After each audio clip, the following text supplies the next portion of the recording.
वहां तैनात दिखा है। उस वक्त से मैं मानता हूं कि आप लोग -43 डिग्री टेम्परेचर से +43 डिग्री टेम्परेचर में राउंड द क्लॉक 24 घंटे देश की सुरक्षा के लिए अलग अलग जगह पे मुस्तैद है। इसीलिए रात को देश सो सकता है, इसीलिए देश चैन की नींद सो सकता है। और देश के अंदर जो विकास का काम चल रहा है, 2014 के बाद मोदी जी के प्रधानमंत्री बनने के बाद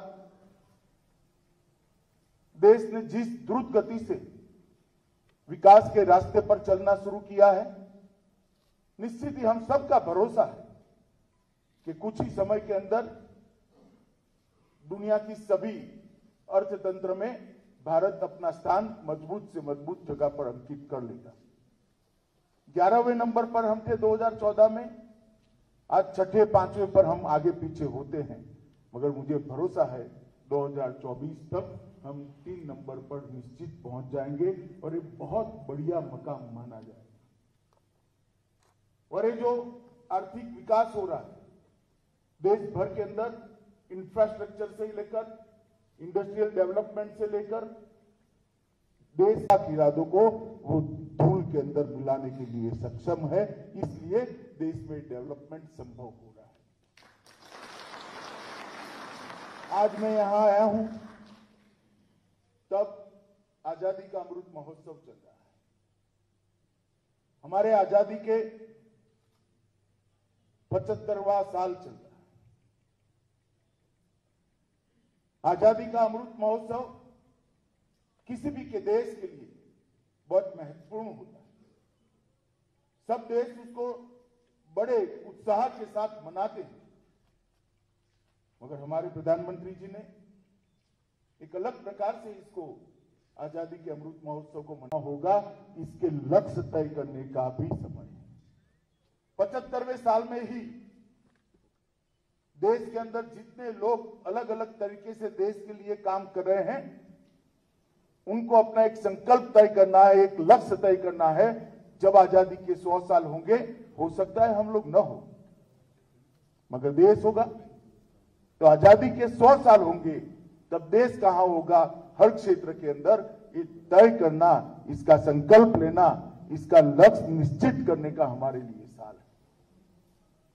मैं यहां पर आप लोगों को कोई ये कहने आया हूं कि सारे लक्ष्यों की पूर्ति तभी हो सकती है जब हम हमारे देश पर गलत दृष्टि से देखने वालों से देश को सुरक्षित कर दे, और वो काम आप लोगों ने करना है, हम लोगों ने करना है। और आजादी के अमृत महोत्सव के वक्त ही आज मैं आपके सामने आया हूं। मेरे लिए भी एक दृष्टि से ये सौभाग्य की बात है और बहुत आनंद का विषय। हमले के रूप में जानता था, वही पुलवामा में आज 2000 करोड़ का मेडिकल कॉलेज बनने की शुरुआत हुई है। ये इतना बड़ा परिवर्तन। अगर शांति हो, सुरक्षा हो और चुने हुए प्रतिनिधियों ने विकास के लिए ठान लिया हो, तो क्या हो सकता है। जम्मू कश्मीर इसका उदाहरण है। ढेर सारे क्षेत्रों में आज जम्मू कश्मीर में विकास 2 दूनी रात चौगुनी द्रुत गति से आगे बढ़ रहा है। इन्वेस्टमेंट आ रहा है, नए नए इंस्टीट्यूशंस आ रहे हैं। IIM हो, IIT हो, एम्स हो, निफ्ट हो, कोई ऐसा इंस्टीट्यूट नहीं है नेशनल लेवल का, राष्ट्रीय कक्षा का, जो आज जम्मू कश्मीर में काम करने के लिए जिसका निर्णय नहीं हो गया है। जम्मू कश्मीर को हर दृष्टि से बदलने की शुरुआत हुई और मुझे पूरा भरोसा है जब मोदी जी का ये स्वप्न जम्मू कश्मीर के विकास का समाप्त होगा, हम सफलतापूर्वक इस रास्ते पर आगे बढ़ेंगे। यहाँ पर हमेशा के लिए अमन, चैन और शांति का भी हम प्रादुर्भाव देखेंगे। इसको हम अपने जीवन काल में ही देख पाएंगे, मुझे पूरा भरोसा है। मित्रों, कानून और व्यवस्था की परिस्थिति भी बहुत सुधरी है। मैं कोई बहुत आंकड़े देना नहीं चाहता, परंतु इतना जरूर बताना चाहता हूं, मैं 90 के दशक में भी आपको ले जाना नहीं चाहता, जब यहां पर चरम सीमा पर था। सिर्फ 2004 से 2014 का 10 साल का एवरेज देना चाहता हूं। आम नागरिकों का मृत्यु उस वक्त कुल 10 साल में 2081 हुआ था, तो 208 आम नागरिक सालाना मारे जाते थे और सुरक्षा बलों के 105 जवान मारे जाते थे। और 2014 से लेकर 2021 तक ये आंकड़े हम देखें तो सुरक्षा बल के जवानों में शहीद होने वालों की संख्या 105 से घटकर 60 पर रह गई है और नागरिकों को मारने की घटनाओं की संख्या और व्यक्तियों को मारे जाने की संख्या 208 से घटकर केवल 30 रह गई। ये बताता है कि इस फैसले को जम्मू कश्मीर के अवाम ने भी स्वीकारा है और आपकी मुस्तैदी ऐसी है कि इसमें खलल डालने वाले सफल नहीं होते। चाहे जम्मू कश्मीर पुलिस हो, मेनली सीआरपीएफ, जहां तक बॉर्डर की सुरक्षा का सवाल है सेना और बीएसएफ, एयरपोर्ट की सुरक्षा का सवाल है सीआईएफएस, मदद में एसएसबी के भी जवान यहां पर लगे हैं। इस सबने मिलकर कानून और व्यवस्था की परिस्थिति को बहुत अच्छे तरीके से संभाला है। इसलिए मैं देश के गृह मंत्री नाते इस सभी बल के जवानों को आपको प्रतीकात्मक समझते हुए बहुत बहुत साधुवाद और उनको अभिनंदन देना चाहता हूं कि आपने बहुत अच्छा काम किया है। पत्थरबाजी की घटना भी अगर ढूंढ कर ढूंढनी पड़े तब नजर में आती है। एक जमाना था कि कश्मीर के अंदर पत्थरबाजी आम हो गई। आज पत्थरबाजी की घटनाओं में भी बहुत कमी आई, मगर मैं आज आपको कहना चाहता हूं कि इससे हमें संतुष्ट होने की जरूरत नहीं। 30 नागरिकों की भी जान क्यों जाए? आतंकवाद के प्रति इसके विरोध में नरेंद्र मोदी सरकार की जीरो टॉलरेंस की नीति है। हम इसको सहन ही नहीं कर सकते। ये मानवता के खिलाफ, और जो लोग इस गतिविधि में लिप्त हैं वो जघन्य कृत्य कर रहे हैं और उससे आम जनता को बचाना, कश्मीर को बचाना और उनको सुरक्षित रखना हमारी प्राथमिकता होनी चाहिए, हमारी प्रायोरिटी होनी चाहिए। और जब मैं सीआरपीएफ के कैंप में आया हूं तब सीआरपीएफ का एक उज्जवल इतिहास है। अभी पुलिस दिन गया है, अभी गया है। सभी सीएपीएफ और सभी राज्यों की पुलिस के लगभग 36,000 से थोड़े कम मगर 36,000 कह सकते हैं, इतने जवानों ने अपना सर्वोच्च बलिदान इस देश की कानून और व्यवस्था और आंतरिक सुरक्षा को संभालने के लिए दिया है।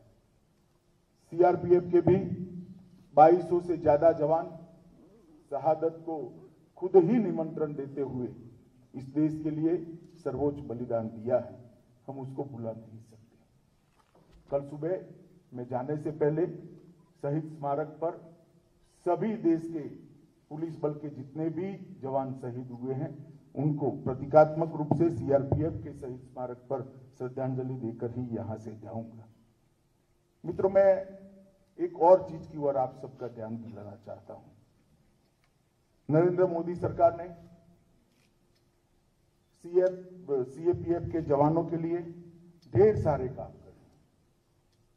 1300 मकान बनाए, कई पोस्ट बनाई है, कई बंकर बनाए हैं, कई प्रकार के छोटे छोटे सुधार भी किए हैं। हालांकि इससे आपकी सभी तकलीफें दूर हो गई ऐसा मैं नहीं मानता, परंतु काफी गति बढ़ाई। भारत के वीर के अंदर कोविड की ड्यूटी करते, मतलब कोविड के खिलाफ लड़ाई की ड्यूटी करते करते जो जवान हमारे बीच में नहीं रहे उनको भी शहीद का स्टेटस देकर हमने भारत के वीर से कंट्रीब्यूशन उनको देने का तय किया।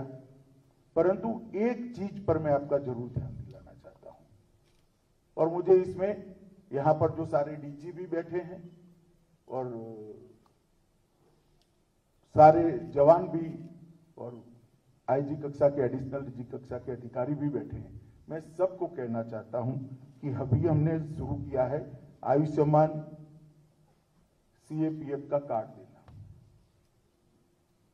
वैसे तो कुछ महीना इसमें थोड़े लेट हो गए हैं, मगर अब इसमें कोई गतिरोध नहीं। मेरा आग्रह है कि हर जवान को 2 कार्ड दिए जाए, एक जवान अपने पास रखेगा और एक अपने परिवार में दे देगा। भगवान न करे आपके परिवार में कोई भी बीमारी आती है या इस प्रकार की आफत आती है, तो आयुष्मान भारत कार्ड से आप अनलिमिटेड आपके परिवार का सारा मेडिकल का खर्चा दिए बगैर पूरा उपचार कर सकते हो। कोई बिल देने की जरूरत नहीं है, कोई एप्लीकेशन देने की जरूरत नहीं, कोई धक्का खाने की जरूरत नहीं, कोई जरूरत नहीं। ना आपको बिल अप्रूव कराने के लिए यहां इतने सारे कागज जमा कराने, कुछ नहीं कराना है। घर में एक कार्ड दे देना है। एक कार्ड के अंदर ही इनबिल्ट होंगे आपके सारे परिवारजनों के नाम, सारे परिवारजनों के नाम, और वहीं पर वो स्वैप कर पाएंगे। तो मित्रों, मेरा आप सबसे आग्रह है कि इसके इम्प्लीमेंटेशन के लिए विशेषकर जो अधिकारीगण वो पूरा ध्यान दें और उसको नीचे तक परकोलेट करें। क्योंकि जब आप यहां सीमा पर होते हो, पुलवामा जैसी जगह पे होते, जम्मू कश्मीर में पोस्टिंग होता है, तो भारत सरकार का दायित्व है कि आपके परिवार की चिंता आप पर नहीं होनी चाहिए, भारत सरकार पर होनी चाहिए। और ये संवेदनशीलता के साथ हमने इस योजना को लागू किया है। मित्रों, मैं बहुत ज्यादा बात करना नहीं चाहता। फिर से एक बार, जिस मुस्तैदी के साथ आपने जम्मू कश्मीर सेक्टर हो या वामपंथी उग्रवाद का हो या नॉर्थ ईस्ट का, सभी सेक्टरों में मोर्चा संभाला है, कम से कम मैं तो आश्वस्त हूं कि CRPF का डिप्लॉयमेंट है, कुछ नहीं होने वाला है। देश में कभी भी कहीं पर भी दंगे हालांकि अब कम होते हैं, अच्छा ही है कम होते हैं, मगर कहीं भी दंगे होते हैं, चुनाव होता है, तो राज्य के मुख्यमंत्री का फोन आएगा तो मुझे तुरंत कहेगा, भाई साहब रैपिड एक्शन फोर्स और CRPF को भेजिएगा। ये जो क्रेडिबिलिटी बनाई है हमारे लोगों ने, ये विश्वसनीयता जो खड़ी की है, एक कठोर परिश्रम और बलिदानी जज्बे के कारण खड़ी हुई है। मेरा आप सबको आज विनंती भी है कि परंपरा को हम आगे बढ़ाएं और उज्जवल बनाएं, और आने वाले दिनों में अच्छे से अच्छी पढ़ाई लिखाई करने वाला व्यक्ति भी CAPF में ज्वाइन करने के लिए अपने आप को देश की सेवा का जरिया समझते हुए समर्पित करे। इस प्रकार का उज्जवल इतिहास हम सभी CAPF